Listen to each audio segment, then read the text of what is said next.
Welcome back to Best 5. Join us on our journey as we take a look at the weird, wild and wonderful. Today we cover 5 serial killers still at large.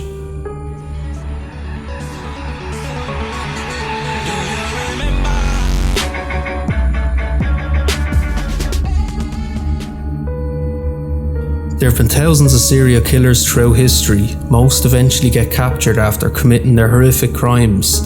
There are many who manage to evade justice and could be still operating at present.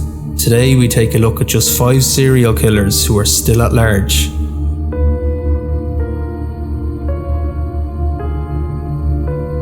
Between 1974 and 1975, the Doodler was responsible for approximately 14 murders in San Francisco. All of his victims were males from the gay community in the California area. He earned his nickname because the killer would usually draw a sketch of his victims before viciously stabbing them to death. He would meet the unfortunate men in gay bars, and police believed early in their investigation that the killer was not working alone. Authorities managed to catch one suspect, and even though the young man never admitted to the killings, the police assumed that he was indeed the killer. 3 victims who managed to survive the Doodler's vicious attacks refused point blank to testify due to their fear of being exposed as homosexuals. To this day, the Doodler still remains at large. In Japan in 1985, there was at least 10 deaths associated with a murderer who became known as the Vending Machine Killer. He or she had earned the nickname after cans of poisoned soft drinks were left around vending machines. A thirsty, unsuspecting customer would then drink the beverages thinking they had earned a free drink.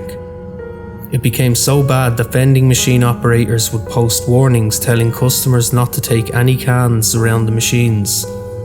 The warnings worked as the deaths from poisoning soon came to an end. Police investigating the murders never found the killer, and they had vanished just as quickly as they had appeared. Similar cases were reported in 1998, but police were not sure if it was the same killer or just a copycat. 2 retired detectives named Kevin Gannon and Anthony Duarte believe that a serial killer is responsible for as many as 45 deaths in the US. The victims were mostly young Caucasian males and were found in rivers across 11 states from New York to Minnesota. What linked these deaths was that graffiti of a smiley face was often left at the scene.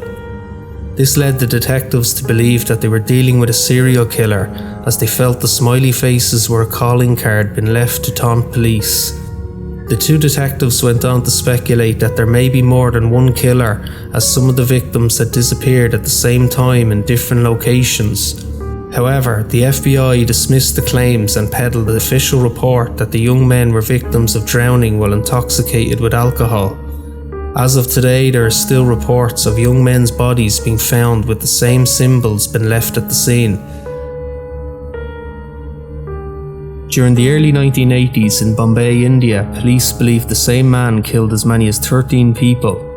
The victims were mostly homeless beggars and were killed in the same way every time. Their heads were crushed while they slept at night, and this made authorities believe that they were dealing with a strong man, as one of the rocks used in the killings weighed 30 kg. Years later in 1989, this time in Calcutta, the exact same patterns of murder reappeared. Another 13 victims were killed in the exact same way over a period of 6 months. Again, police were left baffled and were not sure whether it was the same killer operating in a new city or a copycat imitating the crimes.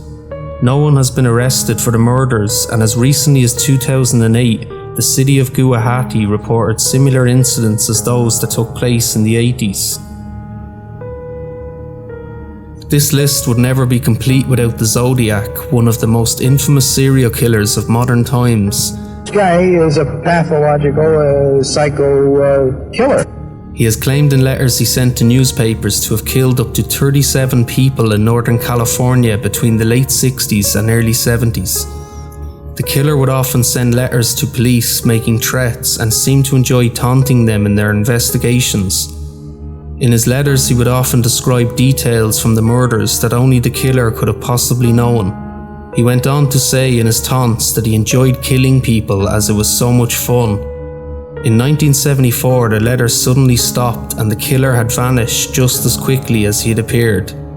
There have been many suspects as to the identity of the killer, with Arthur Lee Allen being the prime suspect for many years. You haven't arrested me because they can't prove a thing. I'm not the damn Zodiac. However, there was not enough evidence to convince authorities, and today the identity of the Zodiac still remains a mystery. It's terrifying to think that these killers could still be out there walking among us. Who is your number one Zodiac suspect and why? Let us know in the comments below. Thanks for watching. As always, if you like our content, then please don't forget to subscribe, like and share this video. Until next time, this is Best 5 signing off.